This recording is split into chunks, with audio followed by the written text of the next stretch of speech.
ইন্নাল হামদালিল্লাহ ওয়াস সালাতু ওয়াস সালামু আলা রাসূলিল্লাহ ওয়া আলা আলিহি ওয়া সাহবিহি ওয়া মান ওয়ালা। আল্লাহ তাআলার দরবারে অসংখ্য গণিত শুকরিয়া আদায় করছি যে আল্লাহ রাব্বুল আলামিন আমাদেরকে খতমে মিশকাত বা মিশকাতুল মাসাবিহ এটা খতম করার উদ্দেশ্যে আজকে এই উদ্বোধনী ক্লাসে অংশগ্রহণ করার তৌফিক দান করেছেন, আলহামদুলিল্লাহ। আমরা মূলত মিশকাতুল মাসাবিহ হাদিস শরীফের একটা গুরুত্বপূর্ণ কিতাব। এই কিতাবখানা খতম করা আমাদের এই কোর্সের মূল উদ্দেশ্য, কিন্তু তার পূর্বে যেহেতু কিতাবের এবারত পড়া আমাদের একটা অন্যতম উদ্দেশ্য, তো এই জন্য আমরা এর প্রথমে 10 থেকে 15 দিন কিতাব পড়ার জন্য বা আরবি এবারত পড়ার জন্য আরবি গ্রামারের কিছু বেসিক কথাবার্তা বা কিছু বেসিক কাওয়ায়েদ আমরা আলোচনা করব ইনশাল্লাহ। এই জন্য আমরা আজ থেকে উদ্বোধনী ক্লাসে একটু কথাবার্তা বলার পর আগামীকালের ক্লাস থেকে মূলত আমরা আরবি গ্রামারের উপরে কিছু কথা ক্লাস নিব।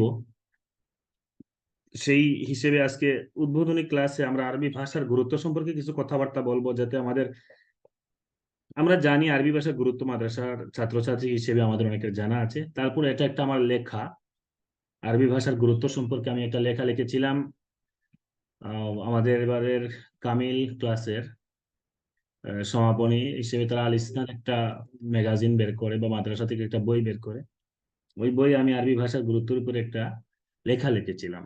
তো এটা জাস্ট আজকে আপনাদেরকে পাঠ করব, প্লাস আমাদের ক্লাসের কিছু কথাবার্তা আলোচনা করবো ইনশাআল্লাহ। তো এটার মধ্যে আরবি ভাষার গুরুত্ব আমরা যথেষ্ট কিছু কথাবার্তা নিয়ে এসেছি, এগুলো আমরা আলোচনা করার পর এটা আমি গ্রুপেও দিয়ে দেবো। আপনারা অনেকেই আছেন মাদ্রাসার ছাত্র হিসেবে, কিছু তো বক্তার ভাব থাকে অনেকের মধ্যে, আলোচনা বিভিন্ন জায়গায় করেন। আরবি ভাষার গুরুত্ব সম্পর্কে আপনারা এই পিডিএফটা থাকলে আপনিও ব্যক্তিগত উদ্যোগে বিভিন্ন জায়গায় আরবি ভাষার গুরুত্ব সম্পর্কে যদি আলোচনাও করতে চান, এই পিডিএফটা আপনার কাজে লাগবে। তো সেই হিসেবে আমি এই পিডিএফটা এখানে আলোচনা শুরু করছি। যে যেহেতু আমি আমাদের মাদ্রাসার কামিলের ছাত্রদেরকে উদ্দেশ্য করে লিখেছিলাম, এই জন্য এরকম শুরু করেছিলাম। প্রিয় ছাত্ররা, তোমাদের কেউ হাদিস বিভাগ থেকে, কেউ ফিকহা বিভাগ থেকে কামিল বা মাস্টার সম্পন্ন করেছো, এটা অত্যন্ত খুশির খবর। তবে আজ আমি সংক্ষিপ্ত এলাকায় তোমাদের জন্য একটি বিষয়ের গুরুত্ব তুলে ধরতে চাই। সেটা হচ্ছে, প্রিয় ছাত্ররা, আমি আমার ওই লেখাটাই এখানে বলছি। এখানে আপনারাই মনে করেন এটা মুখাতাব।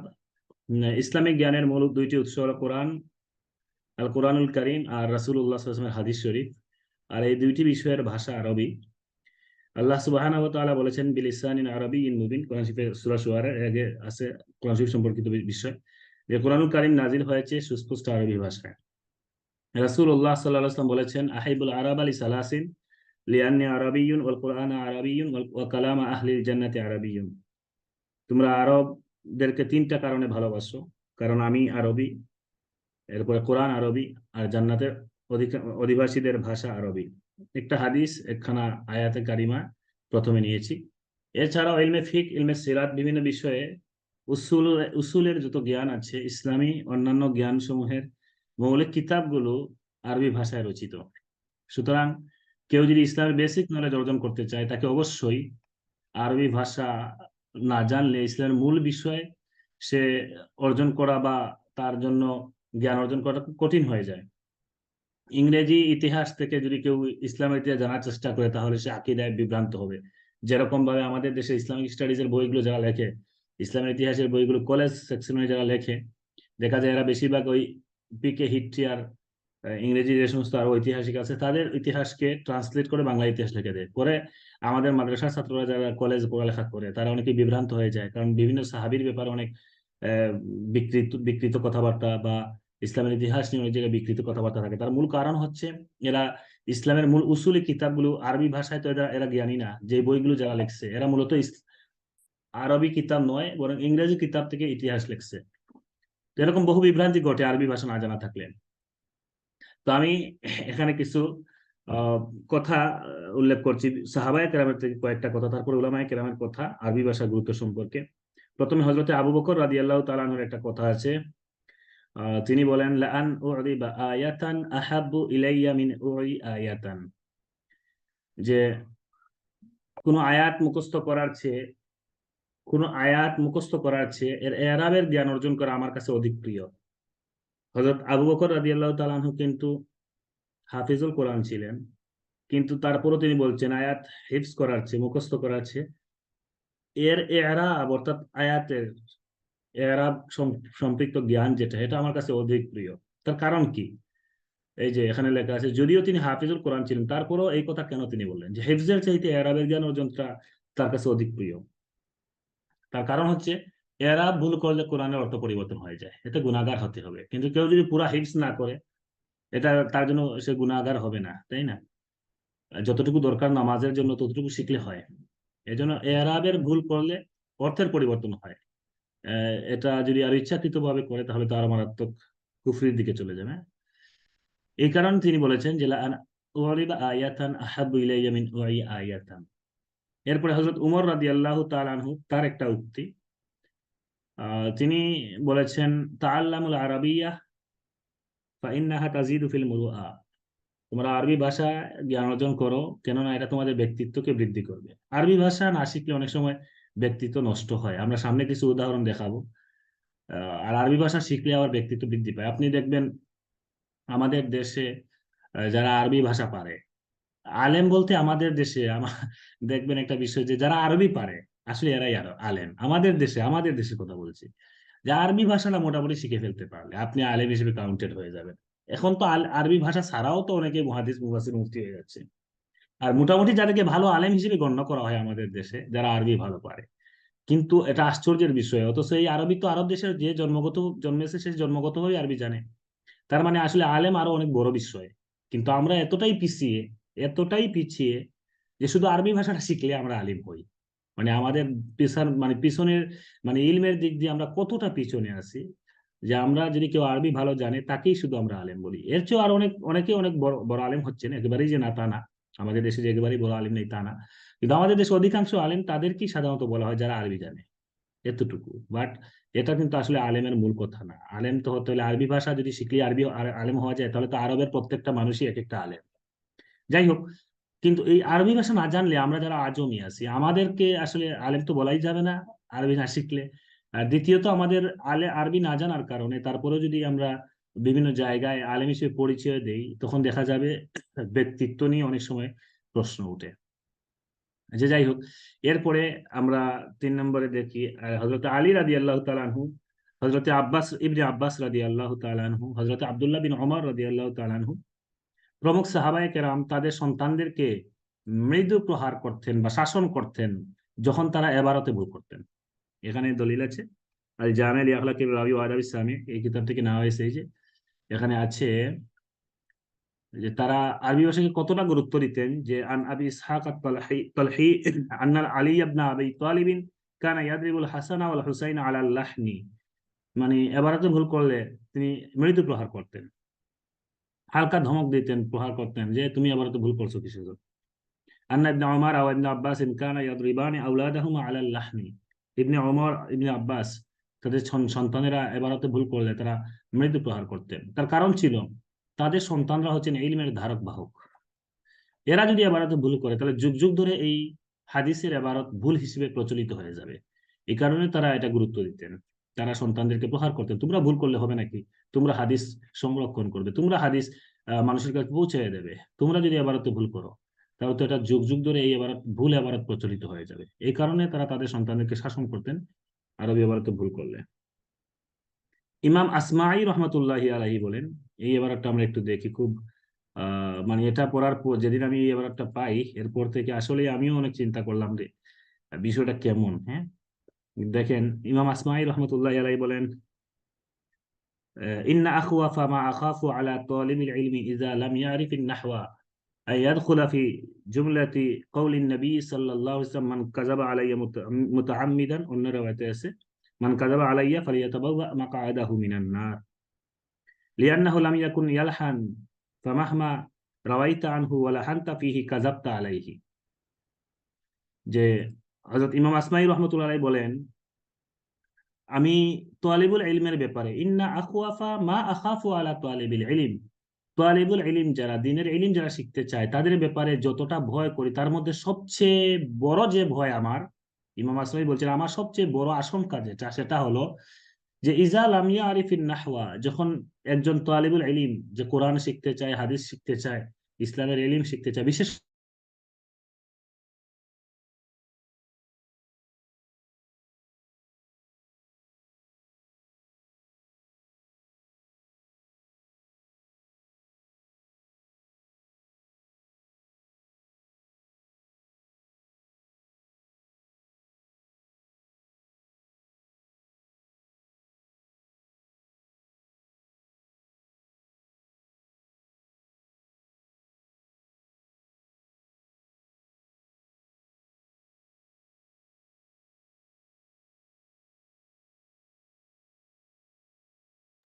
আচ্ছা, আমার কথা শোনা যায়?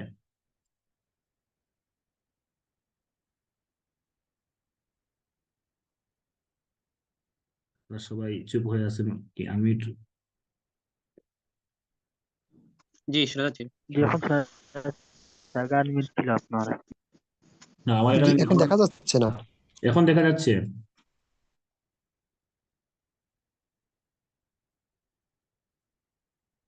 দেখা যায় না? লোডিং হচ্ছে। এখন দেখা যায়?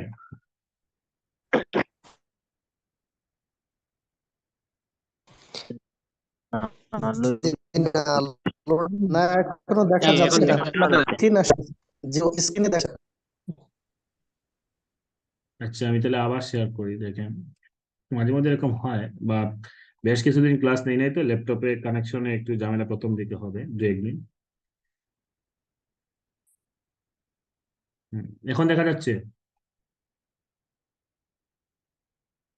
জি উস্তাদ, জি জি, আচ্ছা, জি, দেখা যাচ্ছে।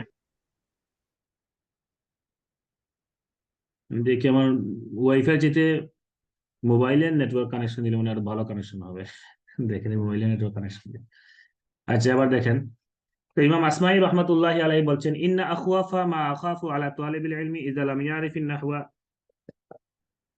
যে তালিবুল ইলম যে তার ব্যাপারে আমার সবচেয়ে বড় আশঙ্কার বিষয় হলো যে সে যদি নাহু না জানে, তাহলে আল্লাহর নবীর এই হাদিসের মধ্যে সে অন্তর্ভুক্ত হয়ে যাবে, মান কাযাবা আলাইয়া মুতাআম্মিদান ফালিয়াতাবাওয়া মাকাদাহু মিনান নার। যে ব্যক্তি আমি যেটা বলি নাই সেটা বলেছে, কলা কলা রাসূলুল্লাহ বলে এমন কিছু বলছে যেটা আমি বলি নাই, এই হাদিস, সে যেন জাহান্নামে তার নিজের ঠিকানা প্রস্তুত করে নেয়। এই হাদিসের অন্তর্ভুক্ত হয়ে যাবে কখন? যখন একটা ছাত্র নাহু জানবে না। ইমাম আসমাই বলছেন, বলে কেন? তার কারণ তিনি বলতেছেন, লিয়ান্নাহু লাম ইয়াকুন ইয়ালহান, আল্লাহর নবী কখনো লাহান করেন নাই, এবারতে ভুল করেন নাই। ফামাহমা রাওয়াইতা আনহু ওয়া লাহানতা ফিহি, অতএব যখন তুমি ক্বালা ক্বালা রাসূলুল্লাহ বলে আল্লাহর পক্ষ থেকে, আল্লাহর নবীর পক্ষ থেকে হাদিস বলবা, আর এর মধ্যে আবার এবারতে ভুল করবা, কাযাবতা আলাইহি, তুমি কেমন জানি এই হাদিসের অন্তর্ভুক্ত হয়ে গেলা, যেমন কাযাবা আলাইহি মুতাআম্মিদান ফালিয়াতাবাওয়া মাকআদাহু মিনান নার। তো এটা আসলেই তো একটা ভয়ঙ্কর বিষয়, যদি আসলেই ইচ্ছে মানে নিজের দুর্বলতার কারণে। এই কারণে আমরা যারা অনেকে আরবি ভালো শেখার পরেও অনেকে আউকামা কালা আলাইহি আসসালাতু ওয়াসসালাম, আউকামা কালা আলাইহি সাল্লাতু ওয়াসসালাম এটা বলেন, এই আশঙ্কায় আল্লাহ যদি আবার তো ভুল হয়ে যায়। তো যাই হোক, তাহলে বোঝা গেল আরবি ইবারত না জানলে এই হাদিসের অন্তর্ভুক্ত হওয়ার সম্ভাবনা আছে হাদিস বর্ণনা করার ক্ষেত্রে, আর এটা ইমাম আসমাই রহমতুল্লাহ আলাইহি বলেছেন। আচ্ছা, তো ইমাম মালিক রহমতুল্লাহ আলাইহি তার একটা উক্তি, তিনি বলেন যে লা উতা বিরাজুলিন গায়রি আলিমিন বিলুগাতিল আরব ইফাসসিরু কিতাবাল্লাহি ইল্লা জাআলতুহু নাকালা, আমার কাছে যদি এমন কোন ব্যক্তিকে নিয়ে আসা হতো যে আরবি জানে না অথচ তাফসির করে, মুফাসসিরে কোরআন হয়ে গেছে, আরবি জানে না, এমন কোন ব্যক্তি যদি আমার সামনে আসতো যে সে তাফসির করে বেড়াচ্ছে কিন্তু আসলে আরবি কিছুই জানে না, তাহলে আমি তাকে শাস্তি দিতাম। ইমাম মালিক রহমতুল্লাহ আলাইহি তাদেরকে শাস্তি দিতেন যে আরবি কিছুই জানে না আর সে আসছে তাফসির করতে। তো ইমাম মালিক রহমতুল্লাহ এটা একটা অভ্যাস ছিল যে এরকম কাউকে পাইলে তাকে শাস্তি দিতেন। ইমাম আবু সাহেবা রহমতুল্লাহ এর এক ক্রীতদাস ছিলেন ইমাম আবু সাহেবার কাছে। তো আবু সাহেব একবার একটা এবারতে ভুল করলেন, আরবি এবারতে ভুল করলেন। মানুষ তো বড় ইমাম হলেও এবারতে ইচ্ছে অনিচ্ছে ভুল হয়ে যেতে পারে।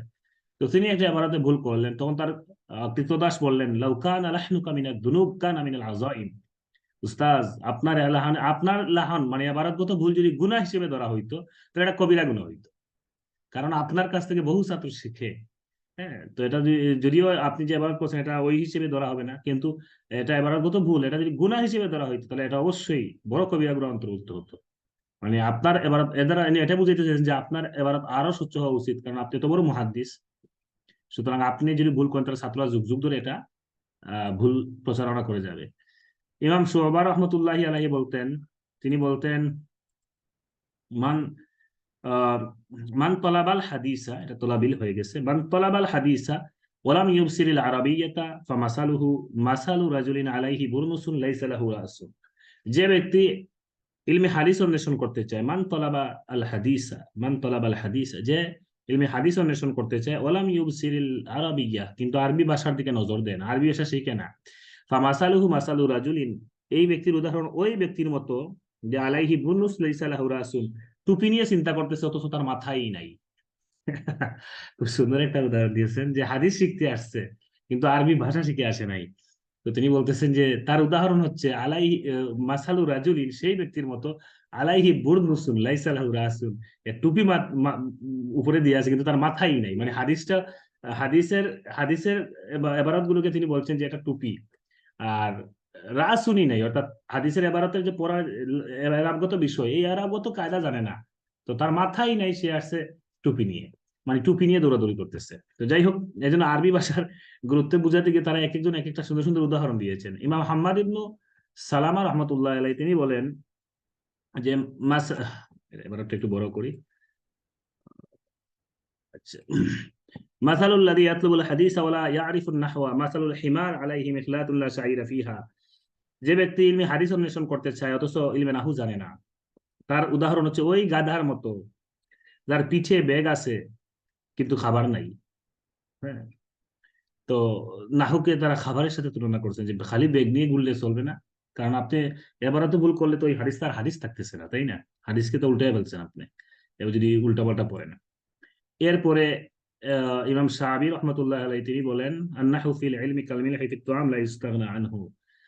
যেটা আমরা বিভিন্ন জায়গায় পড়ি আন্নাহু ফিল কালাম কাল মিলহি ফিত তুআম, এটাকে তিনি বলেছেন আন্নাহু ফিল ইলমি কাল মিলহি ফিত তুআম। এটা কি আমরা ওই আন্নাহু ফিল কালাম কাল মিলহি ফিত তুআম, এই এবারটা আসলে কোথা থেকে নেওয়া হয়েছে আমি এটা অনেক খুঁজেছি, পাই নাই, আপনারা কেউ পাইলে আমাকে দিবেন। আমি এটা সামঞ্জস্য প্রত্যেকটা কথার এক একটা রেফারেন্স আছে এখানে, আপনারা এই জন্যই বললাম যে এই পিডিএফটাও পেলে আপনারা আরবি ভাষার উপরে বেশি একটা ওয়াজ করে ফেলতে পারবেন আর কি। আচ্ছা, যাই হোক, তো এটা অর্থাৎ এই এই কথাটা আমাদের কাছে আন্নাহু ফিল কালাম কাল মিলহি ফিত তুআম হিসেবে পরিচিত, যে আরবি বাক্যে নাহুর গুরুত্ব তেমন, খাবারে লবণের গুরুত্ব যেমন। অর্থাৎ খাবার আপনি যতই উটের গোশত আর গরুর গোশত আর ছাগলের গোশত রান্না করেন না কেন, লবণ যদি না দেন তাহলে উটের গোশত মাটি হয়ে যাবে, ছাগলের গোশত মাটি হয়ে যায়, সব গরুর গোশত মাটি হয়ে যায়। কারণ লবণের স্বাদ না থাকলে তরকারির স্বাদ পাওয়া যায় না। তো এটাকে বলা হয়েছে যে আরবি বাক্যে নাহুর গুরুত্ব তেমন। আর নাহু যদি কেউ না জানে, সে কোরআন পড়ে মজা পাবে না, হাদিস পড়ে মজা পাবে না, ফিকা তো আরো গভীর বিষয়, সেটা পরে উসুলে ফিকা এগুলো পরে মজা পাবে না আরবি ভাষাটা প্রথমত না জানলে। তো এই জন্য তারা আরবি ভাষাকে অর্থাৎ নাহু সরফকে এটাকে তুলনা করেছেন লবণের সাথে। আর আমার এক উস্তাদ এটার ব্যাখ্যা দিয়েছিলেন, আমার খুব ভালো লেগেছে উদাহরণটা, যে নাহু ফিল কালাম কাল মিলহি ফিত তুআম। আমি এটা উনি যখন আমার ওনার কাছে পড়তে যাই, তো তিনি বলেছিলেন যে এটা দ্বারা তুমি কি বুঝো। তো সবাই যেরকম আমরা বলি যে খাবারে লবণের গুরুত্ব যেমন, আরবি বাক্যে নাহুর গুরুত্ব তেমন, এই কথাটা আমিও বললাম। তো তিনি বললেন না, এটার আরেকটা ব্যাখ্যা, খুব গভীর একটা তথ্য এখানে আছে। তো আমি বললাম সেটা কি? তিনি বললেন যে খাবারে যখন তুমি খেতে বসো তখন কিন্তু তুমি একসাথে একটা প্লেট ভাত আর একটা প্লেট লবণ নিয়ে খেতে বসো না।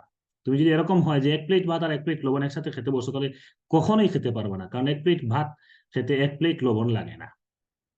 তার মানে আমরা খেতে বললে বসলে কি করি, ওই যারা এক্সট্রা লবণ খায় তারা কি করে, যে এক প্লেট ভাতের সাথে যখন লবণের প্রয়োজন হয় তরকারিতে শর্ট পড়ে যায় বা এমনিতে অনেকে লবণ এক্সট্রা খায়, তারা কিন্তু হালকা লবণ নিয়ে সিটা মারে আরবি, অর্থাৎ ভাতের মধ্যে সিটা দেয় লবণ নিয়ে। তো হুজুর বললেন যে, যেটা বলছিলাম যে আমার উস্তাজকে এই নাহু ফিল কালাম কাল মিলহি ফিত তুআম এই বিষয়টা তিনি প্রশ্ন করলেন যে তুমি এটা দিয়ে কি বুঝো। তো তিনি উত্তরে বলেছিলেন, আমি যখন বলেছিলাম শুধু অনুবাদটা বলেছিলাম, তো তিনি বলেছিলেন না, আসলে এটা আরেকটা উদাহরণ হলো প্র্যাকটিক্যাল উদাহরণ, যে আমরা যখন ভাত খাই তখন এক প্লেট ভাতের সাথে একসাথে এক প্লেট লবণ খাওয়া অসম্ভব। বরং আমরা যারা এক্সট্রা লবণ খায় বা লবণের টেস্ট পেতে চায় তাদেরকে অবশ্যই কি করতে হয়, যে ভাত বেশি নিতে হয় আর হালকা লবণ নিয়ে ভাতের মধ্যে ছিটা দিতে হয়। তো তিনি বলেছিলেন ভাত হচ্ছে আরবি ইবারত, আরবি বাক্য, আর নাহুর কায়দাগুলো হচ্ছে লবণ। তো তুমি যদি একসাথে সকল কায়দা স্বীকার করে এবারতের মধ্যে একসাথে প্রয়োগ করার অভ্যাস করতে চাও, তাহলে এটা কেমন জানি এক প্লেট লবণ নিয়ে এক প্লেট ভাত খাওয়ার মতো। তার চাইতে তুমি অল্প কায়দা শিখো, এটা প্র্যাকটিক্যাল কিতাবের মধ্যে প্রয়োগ করো। যেরকম তুমি অল্প লবণ নিয়ে ভাতের মধ্যে ছিটা দাও, অর্থাৎ আরবিক কায়দাগুলো অল্প অল্প শিখে প্র্যাকটিস করতে হয়, এবং এটা বেশি ফলদায়ক বা ফলপ্রসূ। আর এটাকেই কেন্দ্র করে, এই উদাহরণটা বা এটাকে কেন্দ্র করে আমরা মূলত খতমে মিশকাতে অর্থাৎ নাহু সরফের কায়দা প্র্যাকটিক্যালি শেখাটা বেশি জরুরি। এই জন্য আমরা ডাইরেক্ট খতমে মিশকাতে প্র্যাকটিস করব। আর আমরা এখানে যারা আগের আছেন তারা তো অবশ্যই নাহুর অনেক বিস্তারিত, অনেক বলবো বলতে আমার কাছে আর কি, নাহু তো আর শেষ নাই, আমার কাছে যা আছে সংক্ষেপে আমি বলি, এতটুকু দেওয়ার চেষ্টা করেছি আপনাদেরকে যারা আগে ছিলেন। তো এখন আমরা প্র্যাকটিক্যালি কিতাবের মধ্যে নাহু সরফের এটা শিখবো ইনশাআল্লাহ। যাই হোক, এরপরে আমরা একটু দেখি, আমরা যে পিডিএফটা একটু দ্রুত শেষ করবো এখন। হ্যাঁ, এরপরে এখানে ইমাম আহমদ বিন আলী বিন মাসউদ রহমতুল্লাহ আলাইহির একটা সুন্দর উক্তি আছে, যেটা আমি নাহু সরফের কোর্সে দেখি খুব এটা একটু বিশ্লেষণও করি অনেক সময়। যে বাক্যটা হচ্ছে, এটা আমাদের অনেকের কাছে পরিচিত, আসরফু উম্মুল উলুম ওয়ান নাহওয়া আবুহা, যে সরফ হচ্ছে সকল জ্ঞানের মা আর নাহু হচ্ছে সকল জ্ঞানের বাবা। তো এটা সুন্দর ব্যাখ্যা হলো এরকম, যে সরফকে সকল জ্ঞানের মা বলা হয়েছে এ কারণেই, যেহেতু সরফটার কাজ হচ্ছে আরবি শব্দ গঠন করে দেওয়া। কারণ আরবি যত ইসলামী যত ইলম আছে এটার মূল তো আরবি ভাষা, আর আরবি ভাষার প্রত্যেকটা শব্দকে গঠন করে দেয় সরফ। একজন মায়ের রেহমে, মায়ের গর্ভে যেমন সন্তান এর সমস্ত অঙ্গ প্রত্যঙ্গ গঠিত হয়, ঠিক তদ্রূপ সরফ শাস্ত্রে একটা শব্দের সমস্ত অঙ্গ প্রত্যঙ্গ গঠিত হয়। এই জন্য সরফকে বলা হয় উম্মুল উলুম, সমস্ত জ্ঞানের মা। কারণ কেন বলে, সমস্ত জ্ঞান আরবি ভাষায় রিলেটেড, কোরআন হাদিস যত ইসলামী কিতাব আছে, আর সমস্ত ইসলামী কিতাবের আরবি ভাষার প্রত্যেকটা শব্দ এক একটা শব্দ গঠন করে দেয় সরফ, যেমনি ভাবে মায়ের গর্ভে সন্তান গঠিত হয়। এ কারণে সমস্ত জ্ঞানের মা বলা হয়েছে সরফ শাস্ত্রকে। আর নাহুকে বাবা বলা হইলো কেন, বাবা যেমনি ভাবে একজন সন্তানকে সমাজে পজিশনে নিয়ে যায়, সমাজে কিভাবে প্রতিষ্ঠিত হয়, এইটা যেভাবে বাবা হেল্প করেন, ঠিক তদ্রূপ ইলমে নাহু এই এক একটা শব্দ কিভাবে বাক্যে সেট হবে, সেট হলে অর্থ সুন্দর হবে, অর্থাৎ বাক্যগত জ্ঞান বা তার শব্দের শেষক্ষরের কি এরাব হবে, এরাবের কারণে বাক্যের কি হালতে হবে, কোন অর্থ আসবে, ফাইল কখন মাফুল কখন, এক কথায় বাক্যে কোথায় কোথায় সেট আপ হবে, যেমনি ভাবে বাবা সন্তানকে সমাজে সেট আপ করতে সাহায্য করেন, নাহু ঠিক তদ্রূপ এই শব্দটাকে মা গঠন করে দেওয়ার পরে, মানে সরব গঠন করে দেওয়ার পরে নাহু এটাকে বাক্যে সেট আপ করে, বাবা যেভাবে সমাজে মানুষকে সেট আপ করেন। এই জন্য নাহুকে বলা হয়েছে আর নাহু আবুহা, নাহু হচ্ছে সমস্ত জ্ঞানের বাবা। তো এটা একটা সুন্দর উদাহরণ আমাদের সমাজের সাথে মিলিয়ে এই ইমাম আহমদ বিন আলী বিন মাসউদ রহমতুল্লাহ এই উক্তিটা বলেছেন। তো এই যে উক্তিগুলো, প্রায় 10টা উক্তি আমি নিয়ে এসেছি এই সিটে, আরো অনেক উক্তি জমা করা যাবে চাইলে। তো এই সিটের মধ্যে 10টা উক্তি নিয়ে এসেছিলাম। এরপরে নাহু সরফ না শিখলে কি কি সমস্যা হতে পারে তার কিছু উদাহরণ নিয়ে আসছিলাম এখানে। আমি এগুলো একটু সংক্ষেপে টান দিয়ে যাব। একটা প্রসিদ্ধ উদাহরণ, এটা সবাই জানি, এটা আমি বেশি বিশ্লেষণ করছি না, যে আন্নাল্লাহ বারিউ মিনাল মুশরিকিনা ওয়া রাসূলুহু আর রাসূলিহি। এখানে এই রাসূলুহুর লামে একজন পড়ে ফেলছিলেন রাসূলিহি। তো ইমাম আবুল আসওয়াদ আদ-দুয়াইলি রাহমাতুল্লাহ আলাইহি তিনি হযরত আলী রাদিয়াল্লাহু তাআলা আনহুর কাছে গেলেন। এই ঘটনা আপনারা জানেন, যারা হেদায়েতুন নাহু বা প্লাস কাফিয়া টাফিয়া সরঞ্জাম এগুলো পড়েন, তারা আরবি নাহুর উৎপত্তির ইতিহাস গেলে এই আয়াত চলে আসে, যে রাসূলুহুর জায়গায় রাসূলিহি পড়েছিলেন। অর্থটা ছিল আল্লাহ সুবহানাহু ওয়া তাআলা এবং তার রাসূল মুশরিকদের সাথে যে চুক্তি করেছিলেন, এই চুক্তি থেকে দায় মুক্তি দিলেন, অর্থাৎ এই চুক্তি আজ থেকে আর বহাল নাই, এবার তোমরা যুদ্ধ করতে পারো। অর্থাৎ এখানে উদ্দেশ্য ছিল আল্লাহ এবং আল্লাহর রাসূলের আর মুশরিকদের সাথে কোনো সম্পর্ক নাই। কিন্তু রাসূল লিহি পড়লে অর্থ হয়ে যায় আল্লাহর সম্পর্ক রাসূলের সাথেও নেই, মুশরিকের সাথেও নেই, অর্থাৎ রাসূলকে আল্লাহর থেকে বিচ্ছিন্ন করে দেওয়া হয়। অর্থটা মানে রাসূল আর মুশরিকদেরকে একসাথে এক কাতারে নিয়ে যাওয়া হয়, নাউযুবিল্লাহি মিন যালিক। এই কারণে এক পেশের জায়গায় জের পড়ার কারণে অর্থের চেঞ্জ হয়। আমি এটা বিস্তারিত করছি না, কায়দা অনুযায়ী আলোচনা এখানে করছি না, এটা ঘটনা অনেকের জানা আছে, প্রয়োজনে পরবর্তীতে আমরা এটা কায়দা ভিত্তিক আন্নার পরে আল্লাহ শব্দ লফজে আল্লাহ নসব হইলে এটা পেশ হইলো এটা জবর হইলো না কেন, এগুলো আরো অনেক আলোচনা আছে, সেটা আমরা পরে আলোচনা করব। এই ঘটনাটা আপনারা জানেন, মানে এই ঘটনার মূল মাকসাদ হচ্ছে কি, যে রাসূলুহুর জায়গায় রাসূলিহি পড়ার কারণে অর্থটা চেঞ্জ হয়ে গেছিল। এখান থেকে না উৎপত্তি হয়, মানে হরকতের একটা চেঞ্জ হয়েছে, আরবি ভাষা এমন একটা হরকত চেঞ্জ হয়েছে, অর্থটা আকাশ পাতাল পার্থক্য হয়ে গেছে, টোটাল অর্থের মাকসাদ নষ্ট হয়ে গেছে, উদ্দেশ্য নষ্ট হয়ে গেছে। এটা একটা বিষয়। এরপরে দ্বিতীয় এখানে একটা উদাহরণ আমি নিয়ে এসেছি, বা আরো অনেকগুলো উদাহরণ আছে, এটা অনেকের না জানা থাকতে পারে। হ্যাঁ, বেশ মজা পাবেন। এগুলো অনেক সময় আমরা আহলে হাদিসদের সাথে আলোচনা করতে গিয়ে, বা তারা যে অনেকে বাংলা পড়ে বড় মুহাদ্দিস হয়ে যায়, তাদেরকে আমরা এগুলা বলে থাকি, তাদের অবস্থা বুঝাইতে গিয়ে এগুলো আলোচনা করি। যে এক ব্যক্তি, এখানে আছে ওমান ইস্তাজমারা ফালিইউতির, হ্যাঁ, এটা বুখারী শরীফেও আছে, মুসলিম শরীফেও আছে। তো ওই যে কম পড়ানেওয়ালা মানে বাংলা বুখারি পড়ে আরবি গ্রামার না বুঝে শুধু মোটামুটি নলেজ নিয়ে যদি কেউ কি করতে চায়, ফতোয়া দেওয়া শুরু করে দেয়, আরবি গ্রামারের গভীরতায় না যায়, তাহলে কি মুসিবতে পড়তে পারে। যে ওমান ইস্তাজমারা ফালিইউতির, এক ব্যক্তি দেখলেন, এক ব্যক্তি কি করে, যখনই ইস্তেঞ্জা করে আসে তখনই সে বিতরের নামাজ পড়ে। তো তাকে জিজ্ঞাসা করা হইলো, মিয়া আপনি যখনই অজু করে আসেন বিতরের নামাজ কি মানে আপনি কি 24 ঘন্টা পাইছেন নাকি? তো বলতেছে যে, কেন তুমি বুখারীর হাদিস পড়ো নাই? ওমান ইস্তাজমারা ফালিইউতির, হ্যাঁ, কেউ যদি ইস্তেঞ্জা করে আসে তাহলে ফালিইউতির, সেজন্য বিতরের নামাজ পড়ে। এখন কথা হচ্ছে, এখানে ফালি ইউতির বলতে ভিতরের নামাজ উদ্দেশ্য না। তখন সে বলে, তুমি বুখারীর হাদিসে ফালি ইউতির বলতে ভিতরের নামাজ উদ্দেশ্য নিচ্ছো, এটা তো আসলে ভিতর না। এই ভিতর দ্বারা উদ্দেশ্য হচ্ছে, কেউ যদি ইস্তেঞ্জা করে তাহলে ঢিলা ব্যবহার করবে বেজুর, নামাজের ভিতর পড়তে হবে এমন না। হম, মানে সে এই হাদিস পড়ে ব্যক্তিগতভাবে তো পড়ছে, উস্তাদের কাছে পড়ে নাই তো। ফালি ইউতির শব্দকে নিয়েছে কি, যে ভিতরের নামাজ পড়তে হবে, যে কেউ যদি ঢিলা ব্যবহার সরি ইস্তেঞ্জায় যায় বা বাথরুমে হাজত শেষ করে আসে ওয়াশরুম থেকে, তারপরে ফালি ইউতির ভিতরের নামাজ পড়বে, সেই স্বাভাবিক অর্থ নিয়ে নিচ্ছে। এখন সে যখনই বাথরুমে যায় আসে ভিতরের নামাজ পড়া শুরু করে। কিন্তু এখানে ফালি ইউতির দ্বারা উদ্দেশ্য হচ্ছে ইস্তেঞ্জার ঢিলা ব্যবহারের ক্ষেত্রে বেজুর সংখ্যা হয়তো বা একটা বা তিনটা বা পাঁচটা, তো বেজুর সংখ্যাটা ব্যবহার করবে, এটাকে সে এখন নিচে ভিতরের নামাজ। তাহলে দেখেন, শাব্দিক জ্ঞান না থাকার কারণে উস্তাদদের কাছে না পড়লে অনেক সময় যে বিভ্রান্ত হওয়ার সম্ভাবনা আছে, এটা একটা অন্যতম প্রমাণ। আরেকটা আছে, এক ব্যক্তি কি করছে, বলতেছে, ফতোয়া দিচ্ছে যে মদ খাওয়া তো হালাল। বলে, কিভাবে মদ খাওয়া হালাল?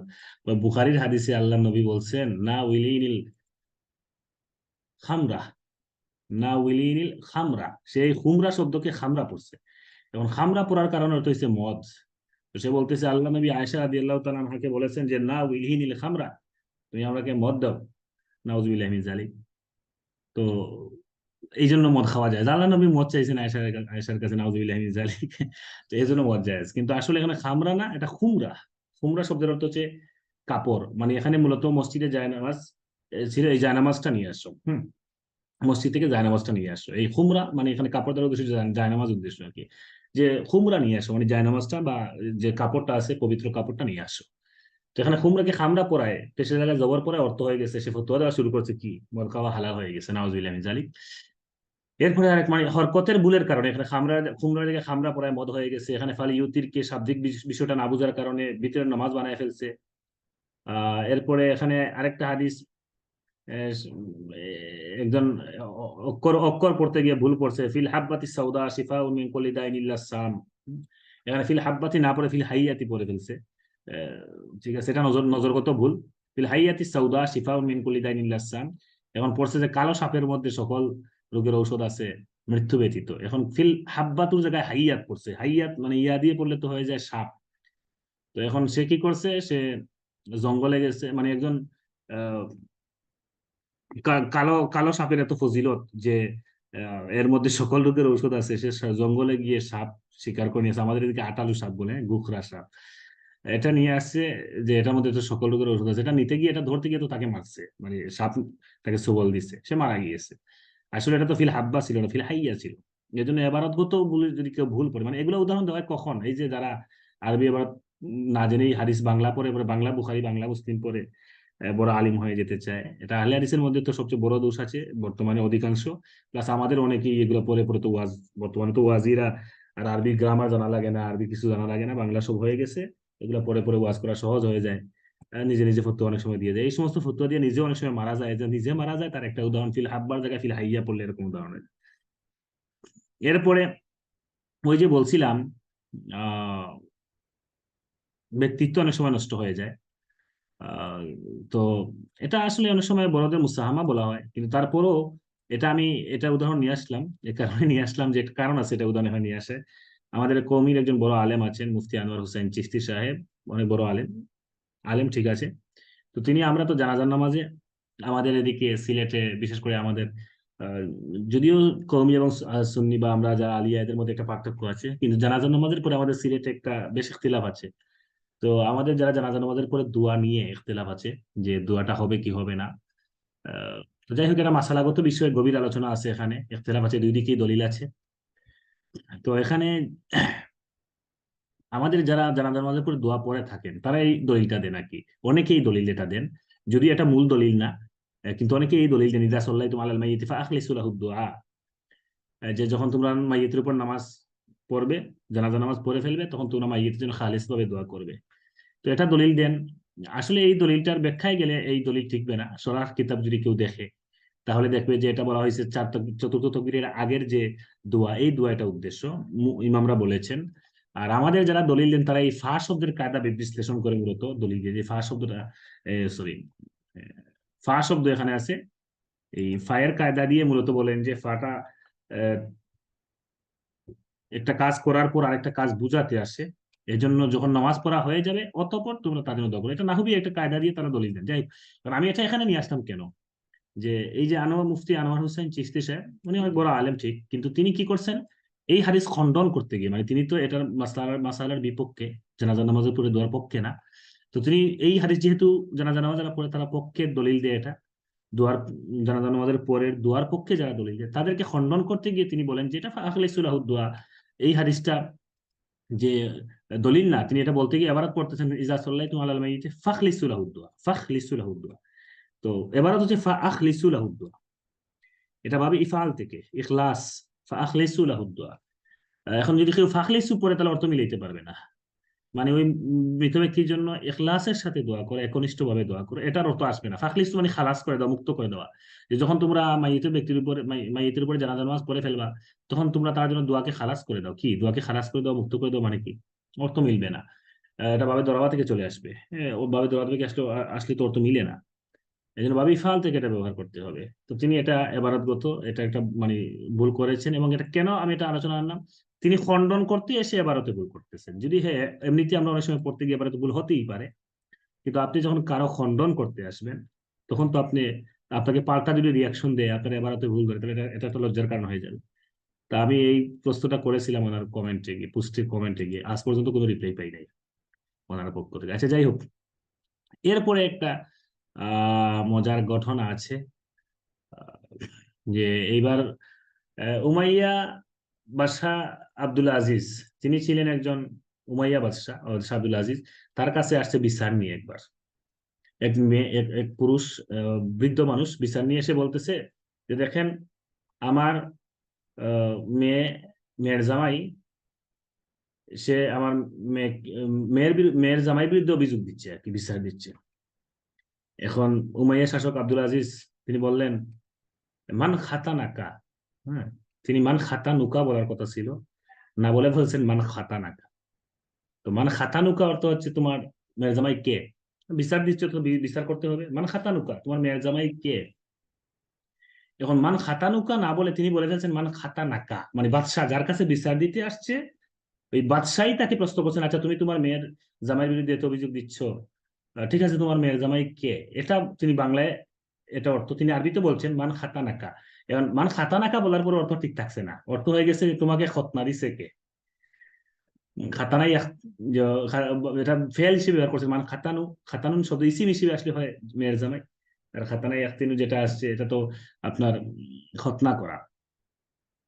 এখন ওই লোকটা যখন বলছে যে না এটা তো কি করেছে, সে আশ্চর্য, বৃদ্ধ লোকটা যে বিচার দিচ্ছে সে বলতেছে আমি বললাম আমার মেয়ের জামাই বিরুদ্ধে, তিনি বলতেছে আমাকে খতনা দিছে। উনি বলছে সবাইকে যে খতনা দেয়, আমাকে তো সেই খতনা দিচ্ছে। এখন এটা যখন উত্তরে বলছে তখন বাদশা বলতেছে কি রে, এই লোকটা কি পাগল নাকি? আমি বললাম তার মেয়ের জামাইকে, সে বলতেছে সবাইকে যে খতনা দিয়েছে তাকে সে খতনা দিয়েছে। কয় না বাদশাহ, তিনি পাগল না, বরং আপনি যখন জবাব প্রশ্ন করেছেন মান খাতা নাকা, এখানে আপনি ভুল করে ফেলছেন। আপনার প্রশ্ন করা উচিত ছিল মান খাতা নুকা। এই আপনি খাতা নার জায়গায় খাতা নু পড়ায়, মানে আপনি প্রথমে প্রশ্ন করছেন ভুল, তিনি তো প্রশ্ন আপনার কাছে এসে বিচার দিচ্ছেন, এটা ভিন্ন সুন্দর কথা। কিন্তু আপনি যখন প্রশ্ন করছেন মানে খাতা নাকা, তখন আপনি প্রশ্নের মধ্যেই ভুল করে ফেলছেন। তখন তিনি উত্তর দিচ্ছেন যে সবাইকে যে খতনা দিয়ে আমাকে তো সেই খতনা দিচ্ছে। আসলে আপনার প্রশ্ন করা উচিত ছিল মানে খাতা নুকা, আপনার আপনার জামাইকে, মেয়ের জামাইকে।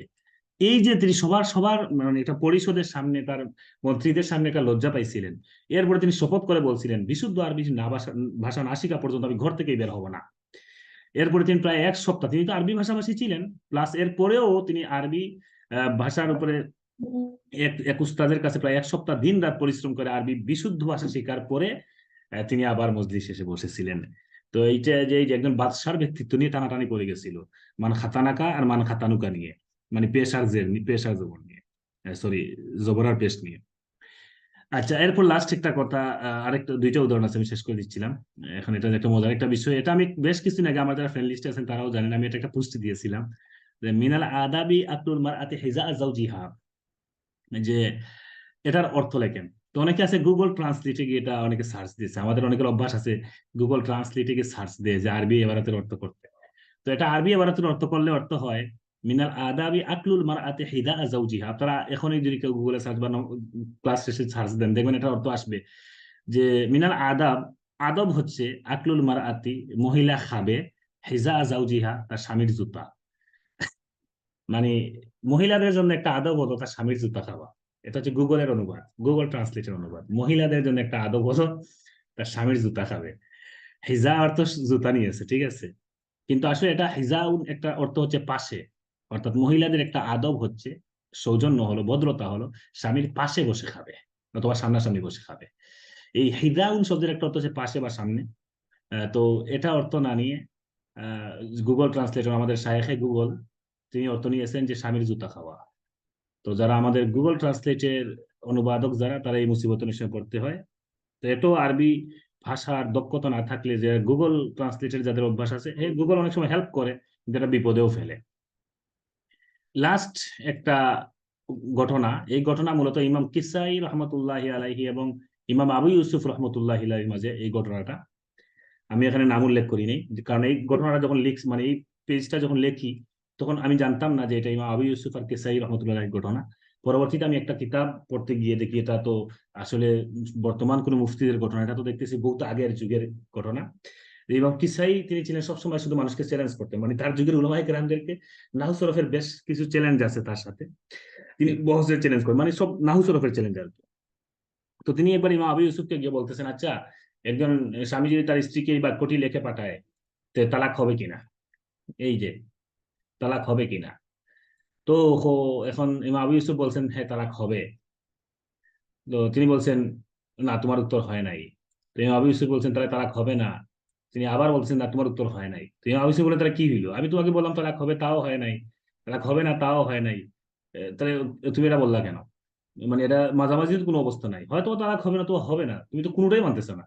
এটা শর্ত সাপেক্ষ বাক্য, এখানে নাহুর কায়দার উপর ডিপেন্ড করতে হবে। কেউ যদি এইটা লেখা পাঠায়, তাহলে আগে বলতে হবে এই হামজা যেটা আছে, এই যে ইনের হামজা, এইটা যদি ইন হয়, অর্থাৎ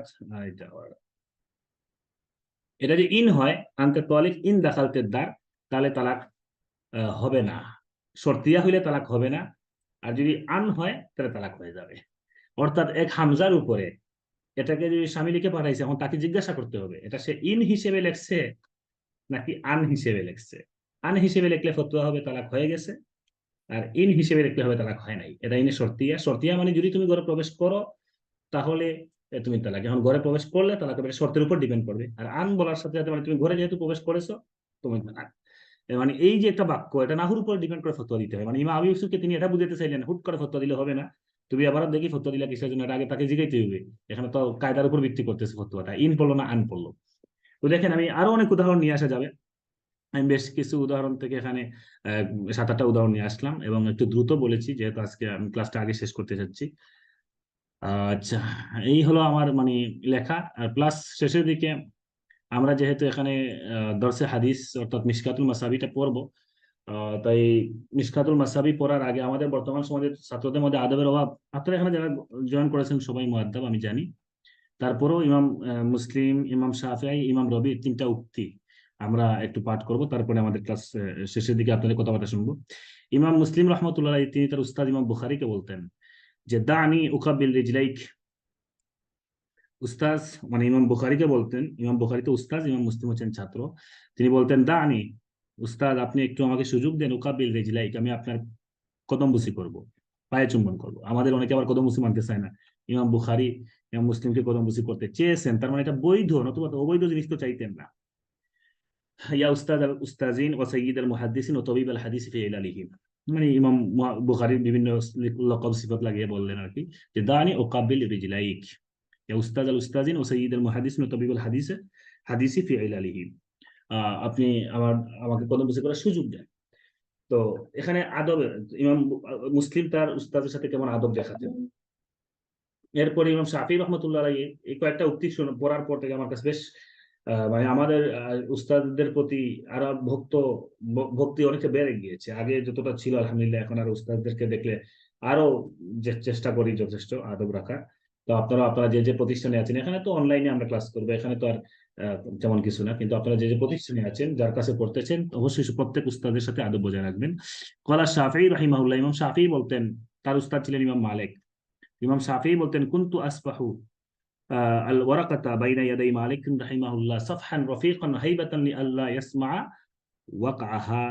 অর্থাৎ ইমাম শাফিঈ বলেন, আমি আমার উস্তাদ ইমাম মালিক রাহমাতুল্লাহ আলাইহির সামনে যখন কিতাব নিয়ে বসতাম, তখন কিতাবের পৃষ্ঠা যখন উল্টাতাম, কুনতু আসফাহুল ওয়ারাকাতা বাইনা ইয়াদাই মালিকিন সাফহান রফিকান, আমি উস্তাদের সামনে কিতাব নিয়ে বসলে কিতাবের পৃষ্ঠা উল্টাতাম এত আস্তে আস্তে, এত আস্তে আস্তে, হাইবাতান লাহু, আমার উস্তাদের প্রতি আদবের কারণে, ভয়ের কারণে, যে লিয়াল্লা ইয়াসমা ওয়াকআহা, আমার এই পৃষ্ঠা উল্টানোর আওয়াজ যেন আমার উস্তাদকে ডিস্টার্ব না করে। অর্থাৎ কিতাবের পৃষ্ঠা উল্টাবো, এইটার যে হালকা একটা আওয়াজ, এই আওয়াজটাও যেন না হয়, কারণ এতে আমার উস্তাদ বিরক্ত ফিল করতে পারেন, বিরক্ত হতে পারেন। কারণ দেখেন, তারা যে ইমাম হয়েছেন এমনি এমনি তো হন নাই, তারা উস্তাদদেরকে কোন পর্যায়ে আদব করতেন। যে কিতাব পড়বেন, সেই কিতাবের পৃষ্ঠা উল্টাইতে গিয়েও ঠান্ডা বা খুব আস্তে আস্তে পৃষ্ঠাটা উল্টাইতেন। তো তিনি তার উস্তাদকে সম্মান করেছেন, ফলে কি হয়েছে, ইমাম রবি রহমতুল্লাহ আলাইহি ইমাম শাফির ছাত্র। এখন রবি রহমতুল্লাহ শাফির ব্যাপারে বলতেছেন যে ওয়াল্লাহি মাজতারাতু আন আশরাবাল মাআ ওয়া শাফিঈ ইয়ানজুরু ইলাইয়া হাইবাতান লাহু। দুনিয়া তো বদলার জায়গা, যে যার উস্তাদের সাথে যেমন আচরণ করে, ছাত্ররা তার সাথে তেমন আচরণ করে। ওয়াল্লাহি, আল্লাহর কসম, ইমাম রবি বলছেন, আল্লাহর কসম, মাজতারাতু আন আশরাবাল মাআ ওয়া শাফিঈ ইয়ানজুরু ইলাইয়া হাইবাতান, ইমাম শাফিঈ রহমতুল্লাহ আমার দিকে তাকিয়ে আছেন, আর এমন অবস্থায় পানি পান করার সাহস আমার হতো না। অর্থাৎ আমি পানি পান করতেছি, আমার উস্তাদ আমার দিকে তাকাতেন, এটাও আমার কাছে লজ্জা লাগতো। তখন আমি পানি পান করা বন্ধ করে দিতাম, আমার সাহস হতো না পানি পান করার, তার দিকে আদবের কারণে, বা তার আদবের খেলাফ হয়ে যায় কিনা এই ভয়ের কারণে। তো যাই হোক, এরকম আরো বহু ওয়াজ আছে, নসিহত আছে, আমরা আমরা নিজেরাও অনেক সময় অনেক ওয়াজ করি। তো আমরা আমাদের প্রাতিষ্ঠানিক যে সমস্ত উস্তাদ আছেন তাদের সাথে সবসময় বজায় রাখবো, কারণ উস্তাদদের সাথে বেয়াদবি করার পরে আপনি যতই ইলম অর্জনের চেষ্টা করেন, আপনি সফল হবেন না। এজন্য যে যেখানে আছেন, একবারে প্রাথমিক প্রাইমারি স্কুল থেকে বা প্রাইমারি ইবতেদায়ী মাদ্রাসা থেকে শুরু করে আপনার মাস্টার্স পর্যন্ত, কামিল পর্যন্ত, বা দাওরায়ে হাদিস পর্যন্ত, যে যেখানে পড়ছেন, প্রত্যেক উস্তাদের সাথে সুন্দর আচরণ রাখবেন, বজায় রাখবেন। আর যদি কোনো উস্তাদ, অনেক সময় হয়তো বা উস্তাদের বিভিন্ন দুর্বলতা থাকতেই পারে, ইলিমগত দুর্বলতা অনেকের থাকতে পারে, এটা আপনি প্রকাশ করবেন না। প্লাস যদি আপনার কারো আচরণ ভালো না লাগে কোন উস্তাদের, বর্তমান সময়ের উস্তাদরা তো অনেক সময় আছেন, অনেকেই তো হতে পারেন তার মধ্যে দুনিয়াবি অনেক কিছু থাকতে পারে, বিভিন্ন সমস্যা, এই কারণে আপনি অন্তত পক্ষে আপনার উস্তাদের সমালোচনা করবেন না। মানুষ সমালোচনা করতেছে, আপনি উস্তাদের সমালোচনা থেকে বিরত থাকবেন, তাহলে আপনার ইমের ফায়দা হবে। নতুবা আপনি এই যে হাদিস পড়েন আর কোরআন পড়েন, কোনো লাভ হবে না। তো উস্তাদদের যারাই আছেন, যদি এমন হয় যে কোনো উস্তাদের ব্যাপারে আপনার নেগেটিভ কোনো বিষয় আপনি জেনে ফেলেন, কখনো আপনার যে কোনো উস্তাদের ব্যাপারে আপনি সেটা কি করবেন, আপনি ওই উস্তাদের এই বিষয়টা আপনি কি করবেন না, আপনি প্রচার করবেন না, আপনি বিরত থাকবেন। মানুষ বলতেছে বলুক, এটা কিন্তু আপনি বিরত থাকবেন, এটা হলো বিষয়। এটা আমি দেখেছি বর্তমান সমাজে, আমরা তো প্রতিষ্ঠানে পড়াই, দেখা যায় এগুলো সমস্যা। সমাজে ছাত্রদের যে ইলিমের উন্নতি হয় না, আমি অনেকগুলো কারণ ব্যক্তিগত খুঁজতেছি, এর মধ্যে একটা কারণ হচ্ছে মুআদ্দাব ছাত্র বর্তমানে কমে যাচ্ছে। এই জন্য আমরা যারা ইলমে নববীর ধারক বাহক হতে চাই, এই জন্য আজকের আলোচনা এটা এই জন্যই বলছি, কারণ যতই চেষ্টা করেন আপনার প্রাথমিক লেভেল, প্রাইমারি লেভেলের উস্তাদ যিনি আছেন, প্রাইমারি স্কুলে যার কাছে পড়েছেন, তাকেও যদি সামনে পান, সর্বোচ্চ আদব বজায় রাখবেন।